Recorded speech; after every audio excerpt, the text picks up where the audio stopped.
ನೀವು ಯಾವುದೇ ಹಿಂದೂ ದೇವಾಲಯದ ಟ್ರಸ್ಟ್ ಅಥವಾ ಮ್ಯಾನೇಜ್ಮೆಂಟ್ ಅಲ್ಲಿ ಮುಸ್ಲಿಂ ಆಗಲಿ, ಸಿಖ್ ಆಗಲಿ, ಕ್ರಿಶ್ಚಿಯನ್ ಆಗಲಿ ಅಥವಾ ಬೇರೆ ಯಾವುದೇ ಧರ್ಮದವರಾಗಲಿ ಸದಸ್ಯರಾಗುವುದನ್ನು ನೋಡಿದ್ದೀರಾ? ಅಥವಾ ಯಾವುದೇ ಒಂದು ಮಸೀದಿಯಲ್ಲಿ ಬೇರೆ ಧರ್ಮದವರು ಸದಸ್ಯರಾಗುವುದನ್ನು ನೋಡಿದಿರಾ? ಇಲ್ಲ ತಾನೆ. ಆದ್ರೆ ಯಾವ ಸ್ಥಳದಲ್ಲಿ ಭಗವಾನ್ ಬುದ್ಧನಿಗೆ ಜ್ಞಾನ ಪಡೆದು ಇಡೀ ವಿಶ್ವಕ್ಕೆ ಶಾಂತಿಯನ್ನು ಸಾರಿದ್ನೋ ಅದೇ ಸ್ಥಳವಾದ ಬುದ್ಧಗಯಾದ ಮಹಾಬೋಧಿ ಮಹಾವಿಹಾರವನ್ನು ನಡೆಸುವ ಈ ಟ್ರಸ್ಟ್ ನಲ್ಲಿ ಬ್ರಾಹ್ಮಣರನ್ನು ಸೇರಿಸಲಾಗಿದೆ. ಇಡೀ ವಿಶ್ವಕ್ಕೆ ಭಾರತ ಬುದ್ಧನ ನೆಲ ಅಂತ ಹೆಮ್ಮೆಯಿಂದ ಹೇಳ್ಕೊತಾ ಇದ್ದಾರೆ. ಆದ್ರೆ ಈ ಬುದ್ಧನ ಸ್ಪಿರಿಚುವಲ್ ಪ್ಲೇಸ್ ಅಂತಾನೆ ಕರೆಯುವ ಬೋಧಿಗಯಾದಲ್ಲಿ ಇಷ್ಟಕ್ಕೂ ಏನ್ ನಡೀತಾ ಇದೆ? ಬುದ್ಧಗಯಾದ ಮಂದಿರದಲ್ಲಿ ಬ್ರಾಹ್ಮಣರು ಯಾಕೆ ಸದಸ್ಯರಾಗಿದ್ದಾರೆ? ಇಷ್ಟಕ್ಕೂ BT 1949 ಆಕ್ಟ್ ಅಂದ್ರೆ ಏನು? ಎಲ್ಲರಿಗೂ ಶಾಂತಿ ಸಂದೇಶ ಸಾರುವ ಬೌದ್ಧ ಭಿಕ್ಕುಗಳು ಇವತ್ತು ರೋಡಿಗಿಳಿದು ಯಾಕೆ ಆಂದೋಲನ ಮಾಡುವಂತ ಪರಿಸ್ಥಿತಿ ಬಂದಿದೆ?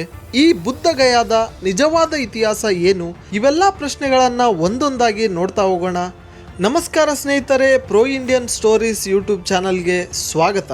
मैं पहले भी कह चुका हूं, भारत युद्ध का नहीं बुद्ध का देश है. ಈ ಬುದ್ಧಗಯಾದಲ್ಲಿ ಬೌದ್ಧರು ಮಾಡುವ ಆರೋಪ ಏನಪ್ಪಾ ಅಂದ್ರೆ ಈ ಬ್ರಾಹ್ಮಣ ಸದಸ್ಯರುಗಳು ಬುದ್ಧಗಯಾವನ್ನು ಕೆಲವೊಂದು ಸಲ ವಿಷ್ಣು ದೇವಾಲಯ, ಇನ್ ಕೆಲವೊಂದು ಸಲ ಶಿವ ದೇವಾಲಯ ಅಂತ ಪ್ರಚಾರ ಮಾಡ್ತಾ ಇದ್ದಾರೆ ಅಂತ. ಒಂದ್ಸಲ ಈ ವಿಡಿಯೋನ ನೋಡಿ.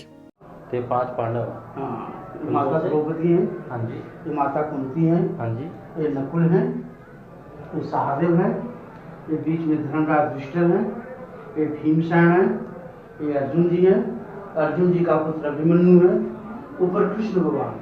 अच्छा. ये देखिए, ये प्रतिमाओं को, जो बुद्ध की प्रतिमाएं हैं बिल्कुल साफ सुथरी, वो तो स्पष्ट है. उनको इस तरह कपड़े बुद्ध की प्रतिमाएं हैं कपड़े ढक और रखे हैं. इनके इस तरह झूठ प्रपंच चलाने से कोई सच्चाई नहीं बदल जाएगी. ಈ ವಿಡಿಯೋನ ನೋಡಿದ್ರೆ ಕ್ಲಿಯರ್ ಆಗಿ ತಿಳಿಯುತ್ತೆ, ಆ ಬುದ್ಧಗಯಾದಲ್ಲಿ ಇರುವ ಬುದ್ಧ ಮತ್ತು ಬುದ್ಧನ ಅನುಯಾಯಿಗಳ ಮೂರ್ತಿಗೆ ಬಟ್ಟೆ ಹಾಕಿ ಪಂಚ ಪಾಂಡವರಾದ ಯುಧಿಷ್ಠಿರ, ಭೀಮ, ಅರ್ಜುನ, ನಕುಲ ಸಹದೇವ ಮತ್ತೆ ದ್ರೌಪದಿ, ಕುಂತಿ ಅಂತ ಹೇಳ್ತಾ ಇದ್ದಾರೆ.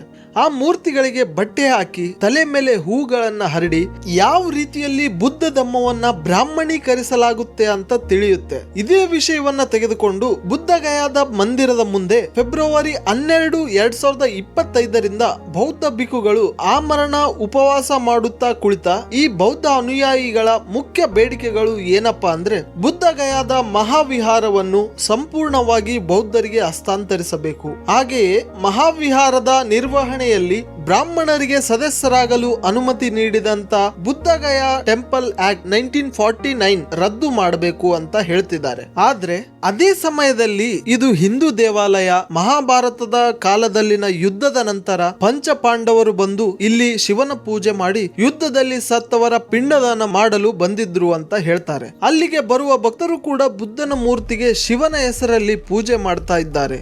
ನಿಜಕ್ಕೂ ಇದು ಹಿಂದೂ ದೇವಾಲಯನ ಅಥವಾ ಬುದ್ಧಗಯಾದ ಮಹಾವಿಹಾರನ ಅಂತ ತಿಳಿಬೇಕು ಅಂದ್ರೆ ಮೊದಲು ನಾವು ಇದರ ಇತಿಹಾಸದ ಬಗ್ಗೆ ಸ್ವಲ್ಪ ನೋಡೋಣ. ಭಾರತದ ಬಿಹಾರ ರಾಜ್ಯದಲ್ಲಿ ಗಯಾ ಅನ್ನೋ ಒಂದು ಡಿಸ್ಟ್ರಿಕ್ಟ್ ನಲ್ಲಿ ಇರುವಂತ ಈ ಬುದ್ಧಗಯಾ ಮಾನವನ ನಾಗರಿಕತೆಯು ಆತ್ಮಜ್ಞಾನದಲ್ಲಿ ಅತ್ಯುನ್ನತ ಶಿಖರವನ್ನು ಮುಟ್ಟಿದಂತ ಸ್ಥಳವಾಗಿದೆ. ಇಲ್ಲಿನ ನಿರಂಜನ್ ನದಿಯ ಬದಿಯಲ್ಲಿನ ಶಾಂತವನದಲ್ಲಿ ಸಿದ್ಧಾರ್ಥ ತಪಸ್ಸಿಗೆ ಕುಳಿತ.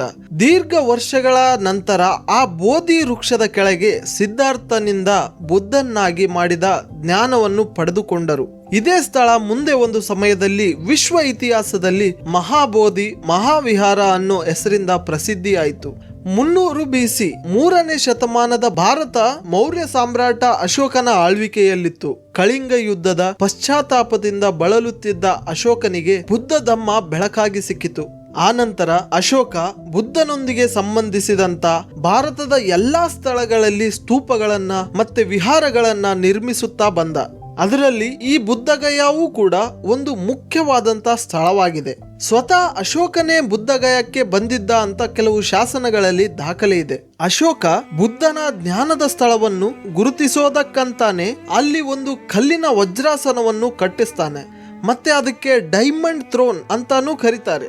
ಈ ವಜ್ರಾಸನದ ಮೇಲೆ ಹೂವುಗಳು, ಬಳ್ಳಿಗಳು, ಹಂಸಗಳು ಮತ್ತು ಕಮಲಗಳ ಕೆತ್ತನೆಗಳು ಸಹ ಇವೆ. ಈ ಆಕಾರಗಳು ದೇಶದ ಬಹಳಷ್ಟು ಬುದ್ಧ ಸ್ತೂಪಗಳಲ್ಲಿ ಸಿಮಿಲರ್ ಆಗಿ ಕಾಣಿಸಬಹುದು. ಈ ವಜ್ರಾಸನದ 4 ದಿಕ್ಕುಗಳಲ್ಲಿ ಸಣ್ಣ ಸಣ್ಣ ವಿಹಾರಗಳು ಮತ್ತೆ ಒಂದು ಕಲ್ಲಿನ ರೇಲಿಂಗ್ ನಿರ್ಮಾಣ ಮಾಡ್ತಾರೆ. ಇದನ್ನ ರೆಡ್ ಸ್ಯಾಂಡ್ ಸ್ಟೋನ್ ನಿಂದಾನೇ ಕಟ್ಟಲಾಯಿತು ಅಂತ ಹೇಳ್ತಾರೆ. ಇದರ ಮೇಲೆ ಬುದ್ಧನ ಜೀವನದ ಘಟನೆಗಳು, ಪದಚಿಹ್ನೆಗಳು, ಪ್ರಾಣಿಗಳು ಮತ್ತೆ ಲೋಕ ಪ್ರತೀಕಗಳು ಸೂಕ್ಷ್ಮ ಕೆತ್ತನೆಗಳಲ್ಲಿ ಮಾಡಲಾಗಿತ್ತು. ಈ ಕಲೆಯು ಮೌರ್ಯ ಸಾಮ್ರಾಜ್ಯದ ಕಾಲದಲ್ಲಿ ಒಂದು ವಿಶೇಷ ಗುರುತಾಗಿ ಉಳಿದುಕೊಂಡಿತು. ಅದಾದ್ಮೇಲೆ ಗುಪ್ತರ ಕಾಲಕ್ಕೆ ನೋಡೋದಾದ್ರೆ ಈ ಸಮಯಕ್ಕೆ ಮೌರ್ಯ ಸಾಮ್ರಾಜ್ಯ ಆಗ್ಲಿ ಅಥವಾ ಶುಂಗ ಸಾಮ್ರಾಜ್ಯಗಳಾಗ್ಲಿ ಪತನ ಆಗಿದ್ದು. 400 AD 4ನೇ ಶತಮಾನದಲ್ಲಿ ಭಾರತದಲ್ಲಿ ಗುಪ್ತ ವಂಶದ ಉದಯವಾದಾಗಿನ ಕಾಲವನ್ನು ಇಂದಿಗೂ ಸಹ ಭಾರತದ ಕಲೆ, ಸಾಹಿತ್ಯ ಮತ್ತು ಬಹಳ ಮುಖ್ಯವಾಗಿ ವಾಸ್ತುಶಿಲ್ಪದ ಸುವರ್ಣ ಯುಗ ಅಂತಾನೆ ಕರೆಯಲಾಗುತ್ತೆ. ಇದೇ ಕಾಲದಲ್ಲಿ ಮಹಾಬೋಧಿ ಮಹಾವಿಹಾರವು ಇವತ್ತಿನ ಪ್ರಸ್ತುತ ರೂಪವನ್ನು ಪಡೆಯಲು ಪ್ರಾರಂಭ ಆಯಿತು. ಈ ಗುಪ್ತ ರಾಜರುಗಳಲ್ಲಿ ಮುಖ್ಯವಾಗಿ ಹೇಳೋದಾದ್ರೆ ಕುಮಾರಗುಪ್ತ ಮತ್ತು ನರಸಿಂಹಗುಪ್ತ ಬಾಲಾದಿತ್ಯನಂತವರು ಈ ಬುದ್ಧಗಯಾವನ್ನು ಒಂದು ಪವಿತ್ರ ಸ್ಥಳವನ್ನಾಗಿ ಅಭಿವೃದ್ಧಿಪಡಿಸಿದರು ಅಂತ ಹೇಳ್ಬಹುದು. ಇದೇ ಸಮಯದಲ್ಲಿ ಇಟ್ಟಿಗೆಗಳಿಂದ ಕಟ್ಟಿದಂತ ಮಹಾಬೋಧಿ ನಿರ್ಮಾಣವಾಯಿತು. ಈ ಮಹಾವಿಹಾರದ ಎತ್ತರ ಸುಮಾರು 55 ಮೀಟರ್ ಆಗಿದೆ. ಮತ್ತೆ ಇದು ಭಾರತದಲ್ಲಿಯೇ ಇಂದಿಗೂ ಜೀವಂತವಾಗಿರುವಂತ ಇಟ್ಟಿಗೆ ನಿರ್ಮಿತ ಧಾರ್ಮಿಕ ಸ್ಥಳವಾಗಿ ಉಳಿದುಕೊಂಡಿದೆ. ಇದರ ವಾಸ್ತುಶಿಲ್ಪ ಎಷ್ಟೊಂದು ಅದ್ಭುತವಾಗಿದೆ ಅಂದ್ರೆ ಇದರ ಮುಖ್ಯ ಶಿಖರ ವಕ್ರಾಕಾರ ಶೈಲಿ ಮತ್ತೆ ನಾಗರ ದೇವರ ಶೈಲಿಯಲ್ಲಿ ಕಂಡುಬರುತ್ತೆ. ಶಿಖರದ 4 ಮೂಲೆಗಳಲ್ಲಿ ಸಣ್ಣ ಸಣ್ಣ ಉಪಶಿಖರಗಳನ್ನು ನೋಡಬಹುದು. ವಿಹಾರದ ಸುತ್ತಲೂ ಪರಿಕ್ರಮಣದ ಮಾರ್ಗ ಕೂಡ ಇದೆ. ಅಲ್ಲಿನ ಗೋಡೆಗಳ ಮೇಲೆ ಬುದ್ಧ ಜೀವನದ ಮುಖ್ಯ ಘಟನೆಗಳು, ಬುದ್ಧನ ವಿಗ್ರಹಗಳು, ಅದರಲ್ಲಿನ ಮುದ್ರೆಗಳಾದ ಧ್ಯಾನ, ಶಿಕ್ಷಣ ಮತ್ತೆ ಉಪದೇಶಗಳನ್ನ ಬಿಂಬಿಸುತ್ತೆ. ಈ ವಿಗ್ರಹಗಳಲ್ಲಿ ಗುಪ್ತ ಕಾಲದ ಕಲೆಯು ಬಹಳ ಸ್ಪಷ್ಟವಾಗಿ ಕಂಡುಬರುತ್ತೆ. ಈ ವಿಗ್ರಹಗಳಲ್ಲಿನ ಸಣ್ಣ ಸಣ್ಣ ಡೀಟೇಲ್ಸ್ಗಳು, ಆ ಮೃದು ಮುಖಗಳಾಗ್ಲಿ, ಸಣ್ಣ ನಗುಮುಖ ಹೊಂದಿರುವಂತ ಮುಚ್ಚಿದ ಕಣ್ಣುಗಳು, ಒಂದು ಗಾಢವಾದಂತ ಶಾಂತಿಯ ಕಾಂತಿ ನೋಡೋಕೆ ಬಹಳ ಸುಂದರವಾಗಿರುತ್ತೆ. ಈ ಗುಪ್ತರ ಕಾಲದಲ್ಲಿ ಅನೇಕ ಸ್ತೂಪಗಳು ಮತ್ತೆ ಚೈತ್ಯಗಳು ಹಾಗೆ ಮಠಗಳು ಕೂಡ ನಿರ್ಮಿಸಲಾಯಿತು. ಸೊ ಈಗ 12ನೇ ಶತಮಾನದ ಪೂರ್ವ ಭಾರತ ಪಾಲ ವಂಶದವರ ಆಳ್ವಿಕೆಯಲ್ಲಿತ್ತು. ಪಾಲ ಸಾಮ್ರಾಟರುಗಳು ಸ್ವತಃ ಬೌದ್ಧ ಧರ್ಮದ ಅನುಯಾಯಿಗಳಾಗಿದ್ದರು. ವಿಶೇಷವಾಗಿ ಹೇಳೋದಾದ್ರೆ ಮಹಾಯಾನ ಪರಂಪರೆ ಮತ್ತೆ ವಜ್ರಾಯನ ಪರಂಪರೆಯವರ ಆಳ್ವಿಕೆಯಲ್ಲಿ ಈ ಬುದ್ಧಗಯಾದ ಧಾರ್ಮಿಕ ಮತ್ತೆ ಶೈಕ್ಷಣಿಕ ಮಹತ್ವವು ಶಿಖರಕ್ಕೇರಿತ್ತು. ಕಾಲಕ್ರಮೇಣ ಮಹಾಬೋಧಿ ವಿಹಾರವು ಸುತ್ತಮುತ್ತ ಅನೇಕ ಹೊಸ ವಿಹಾರಗಳು, ಸ್ತೂಪಗಳು ಮತ್ತೆ ಶಿಕ್ಷಣ ಕೇಂದ್ರಗಳು ಸ್ಥಾಪನೆಯಾದವು. ಇದೇ ಸಮಯದಲ್ಲಿ ಬುದ್ಧಗಯ, ನಳಂದ, ವಿಕ್ರಮಶೀಲ ಒಂದು ತ್ರಿಕೋನದಂತೆ ಒಂದಕ್ಕೊಂದು ಸಂಪರ್ಕ ಹೊಂದಿಕೊಂಡಿದ್ದವು. ಇಲ್ಲಿಗೆ ಸಾವಿರಾರು ಬೌದ್ಧ ಭಿಕ್ಷುಗಳು ಮತ್ತೆ ವಿದ್ವಾಂಸರು ಅಧ್ಯಯನ ಮಾಡೋಕೆ, ಧ್ಯಾನ ಮಾಡೋಕೆ ಬರ್ತಾ ಇದ್ರು. ಇದೇ ಸಮಯದಲ್ಲಿ ಆವರಣದ ರೇಲಿಂಗ್ಗಳ ಪುನರ್ ನಿರ್ಮಾಣ ಮಾಡ್ತಾರೆ. ಕೆಂಪು ಸ್ಟೋನ್ ತೆಗೆದು ಬೂದು ಬಣ್ಣದ ಗ್ರಾನೈಟ್ ಕಲ್ಲಿನಿಂದ ಹೊಸ ರೇಲಿಂಗ್ ಅಳವಡಿಸಲಾಗುತ್ತೆ.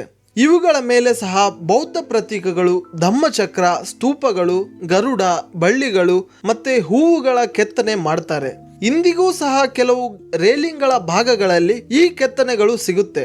12ನೇ ಶತಮಾನದ ಅಂತ್ಯದಲ್ಲಿ ಭಾರತದ ಮೇಲೆ ತುರ್ಕಿ ಆಕ್ರಮಣಕಾರರ ಅಲೆ ಮೊದಲಾಗುತ್ತೆ. ಬಹಳಷ್ಟು ಬೌದ್ಧ ವಿಹಾರಗಳ ಮಠಗಳ ಮೇಲೆ ಲೂಟಿ ಮಾಡಲಾಗುತ್ತೆ. ಅದರಲ್ಲಿ ಈ ಬುದ್ಧಗಯ, ಮಹಾವೀರ, ನಳಂದ ಮತ್ತೆ ವಿಕ್ರಮಶೀಲದಂತ ವಿಶ್ವವಿದ್ಯಾಲಯಗಳು ನಾಶ ಆಗ್ತವೆ. ಈ ಕದನಗಳಿಂದ ನಿಧಾನವಾಗಿ ಬೌದ್ಧ ಭಿಕ್ಷುಗಳು ಕಣ್ಮರೆಯಾಗುತ್ತಾ ಬರುತ್ತಾರೆ. ಆಗ ಬುದ್ಧಗಯಾದ ಮೇಲೆ ಸ್ಥಳೀಯರಾದ ಹಿಂದೂ ಪುರೋಹಿತರ ಹತೋಟಿಗೆ ಬರುತ್ತೆ. ಬುದ್ಧನ ವಿಗ್ರಹದ ಪೂಜೆ ನಿಧಾನವಾಗಿ ಮಹಾಕಾಲ ಅಥವಾ ಮಹಾದೇವನ ರೂಪದಲ್ಲಿ ಆರಂಭವಾಗುತ್ತೆ. ಕೆಲವು ರಾಜರುಗಳು ಆ ಬೋಧಿ ವೃಕ್ಷವನ್ನು ಕೂಡ ಕಿತ್ತು ಹಾಕುತ್ತಾರೆ. ಈ ಬುದ್ಧಗಯದ ನಾಮರೂಪವನ್ನು ಬದಲಾಯಿಸುತ್ತಾ ಬರುತ್ತಾರೆ. ಇವೆಲ್ಲ ಆದ್ಮೇಲೆ 19ನೇ ಶತಮಾನದಲ್ಲಿ ಬರ್ಮಾ ದೇಶದ ಅಂದರೆ ಇವತ್ತಿನ ಮಿಯಾನ್ಮಾರ್ ದೇಶ ಹಾಗೂ ಶ್ರೀಲಂಕಾದ ಬೌದ್ಧ ಭಿಕ್ಷುಗಳು ಈ ಸ್ಥಳದ ಪುನರುದ್ಧಾರದ ಬೇಡಿಕೆ ಎತ್ತುತ್ತಾರೆ. 1880ರಲ್ಲಿ ಬರ್ಮಾದ ರಾಜ ಮಿಂದೋನ್ ಮಿನ್ ಮತ್ತೆ ಅನಾಗರಿಕ ಧರ್ಮಪಾಲನವರು ಈ ಸ್ಥಳದ ಪುನರ್ ನಿರ್ಮಾಣಕ್ಕೆ ಬ್ರಿಟಿಷ್ ಸರ್ಕಾರಕ್ಕೆ ಬೇಡಿಕೆ ಸಲ್ಲಿಸ್ತಾರೆ. 1880ರಿಂದ 1884ರ ನಡುವೆ ಮಹಾವಿಹಾರದ ಪುನರ್ಸ್ಥಾಪನೆ, ಯಾವುದೇ ಹೊಸ ರೂಪಗಳನ್ನು ಈ ವಿಹಾರದಲ್ಲಿ ಸೇರಿಸದೆ ಗುಪ್ತರ ಕಾಲದ ಶಿಲ್ಪತೆಗಳ ಮೂಲ ರೂಪದಲ್ಲಿಯೇ ಉಳಿಸಿಕೊಂಡು ಬರ್ಮಾ ದೇಶದ ಆರ್ಥಿಕ ಸಹಾಯದಿಂದ ನಡೆಯಿತು.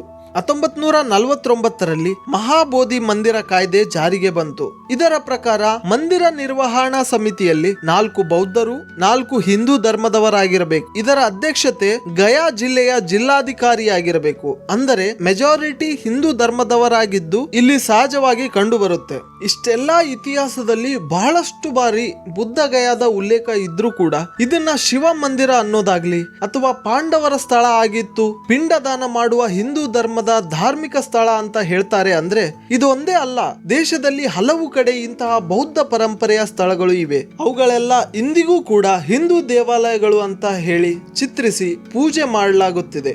ಇಂಥವುಗಳ ವಿರುದ್ಧ ಈಗ ಆಂದೋಲನ ಮೊದಲಾಗಿದೆ. ಮಹಾಬೋಧಿ ಮಹಾವಿಹಾರ ಮುಕ್ತಿ ಆಂದೋಲನ ಫೆಬ್ರವರಿ 12, 2026ಕ್ಕೆ 1 ವರ್ಷ ಪೂರ್ಣಗೊಳ್ಳುವ ಸಂದರ್ಭದಲ್ಲಿ ಭಾರತದ ಕೇಂದ್ರವಾದ ನವದೆಹಲಿಯಲ್ಲಿ ಈ ಆಂದೋಲನಕ್ಕೆ ಬೌದ್ಧ ಭಿಕ್ಷುಗಳು, ಬುದ್ಧ ಅನುಯಾಯಿಗಳು ಭಾಗವಹಿಸಲಿದ್ದಾರೆ. ಕೊನೆಗೆ ಈ ಮಹಾಬೋಧಿ ಮಹಾವಿಹಾರವು ಕೇವಲ ಒಂದು ವಿಹಾರವಲ್ಲ, ಇದು ಮಾನವನ ಚೇತನದ ಒಂದು ಸ್ಮಾರಕವಾಗಿದೆ. ಅಶೋಕನ ವಜ್ರಾಸನದಿಂದ ಹಿಡಿದು ಗುಪ್ತರ ಇಟ್ಟಿಗೆಯ ಕಲೆಯವರೆಗೆ, ಪಾಲರ ಕೆತ್ತನೆಗಳಿಂದ ಹಿಡಿದು ಬರ್ಮಿಯ ಪುನರ್ ನಿರ್ಮಾಣದವರೆಗೆ ಪ್ರತಿಯೊಂದು ಯುಗವು ತನ್ನ ಗುರುತನ್ನು ನೀಡಿದೆ. ಇವತ್ತು ಯಾರಾದರೂ ವ್ಯಕ್ತಿ ಆ ಮಹಾಬೋಧಿ ವಿಹಾರದ ಮುಂದೆ ನಿಂತಾಗ ಅಲ್ಲಿ ಕಾಣುವುದು ಕೇವಲ ಒಂದು ಮಂದಿರವಲ್ಲ, ಸಾವಿರಾರು ವರ್ಷಗಳ ಸಾಧನೆ, ಕಲೆ ಮತ್ತೆ ಪರಂಪರೆ, ಅದರ ತತ್ವವಾದ ಜ್ಞಾನ, ಕರುಣೆ ಮತ್ತು ಶಾಂತಿ ಹೊರಹೊಮ್ಮುತ್ತೆ. ಈ ಬುದ್ಧಗಯ ಇಡೀ ವಿಶ್ವಕ್ಕೆ ಧ್ಯಾನದ ಕೇಂದ್ರವಾಗಿ ನಿಂತಿದೆ. ಯಾಕಂದ್ರೆ ಅಲ್ಲಿ ಒಬ್ಬ ಸಾಮಾನ್ಯ ಮನುಷ್ಯ ತನ್ನೊಳಗಿನ ಬ್ರಹ್ಮಾಂಡವನ್ನೇ ಕಂಡುಕೊಳ್ಳುತ್ತಾನೆ. ಅಂದ್ರೆ ಅಲ್ಲಿಗೆ ಬರುವಂತ ಪ್ರತಿಯೊಬ್ಬರು ಆ ಬೆಳಕನ್ನು ಹುಡುಕೋದಕ್ಕಂತಾನೆ ಬರ್ತಾರೆ. ಮಹಾಬೋಧಿ ಮಹಾವಿಹಾರವು ಕೇವಲ ಒಂದು ಇಟ್ಟಿಗೆಯ ರಚನೆಯಲ್ಲ, ಇದು ಜಾಗೃತಿಯ ಸ್ಮಾರಕ. ಅಲ್ಲಿನ ಮಣ್ಣು ಜ್ಞಾನಕ್ಕೆ ಜನ್ಮ ನೀಡಿದೆ. ಅಲ್ಲಿ ಮನುಷ್ಯನು ದುಃಖದಿಂದ ಮುಕ್ತಿ ಕೇವಲ ಒಳಗಿನ ಪ್ರಯಾಣದಿಂದ ಸಿಗುತ್ತೆ ಅಂತ ಮೊಟ್ಟ ಮೊದಲ ಬಾರಿಗೆ ತಿಳಿದುಕೊಂಡನು. ಕೊನೆಗೆ ಬುದ್ಧ ಹೇಳಿದ್ದು ಅಪ್ಪ ದೀಪೋ ಭವ, ಬಿ ಯುವರ್ ಓನ್ ಲೈಟ್. ಅಂದರೆ ನಿನ್ನ ಜೀವನದಲ್ಲಿ ನೀನೇ ದೀಪವಾಗಬೇಕು. ನಿನ್ನ ಜೀವನಕ್ಕೆ ಮುಕ್ತಿ ಹೊಂದಲು ಯಾರ ಮಧ್ಯಸ್ಥಿಕೆಯ ಅವಶ್ಯಕತೆಯೇ ಇಲ್ಲ ಅಂತ ಹೇಳಿದ್ದು ಅದಕ್ಕೆ ಇರಬಹುದು. ಇಂದಿಗೂ ಕೂಡ ಮಹಾಬೋಧಿ ಮಹಾವಿಹಾರವು ಜ್ಞಾನದ ಬೆಳಕಿನ ದೀಪದಂತೆ ಶತಮಾನಗಳಿಂದ ಇಂದಿಗೂ ಉರಿಯುತ್ತಾನೆ ಬಂದಿದೆ. ನಮಸ್ಕಾರ.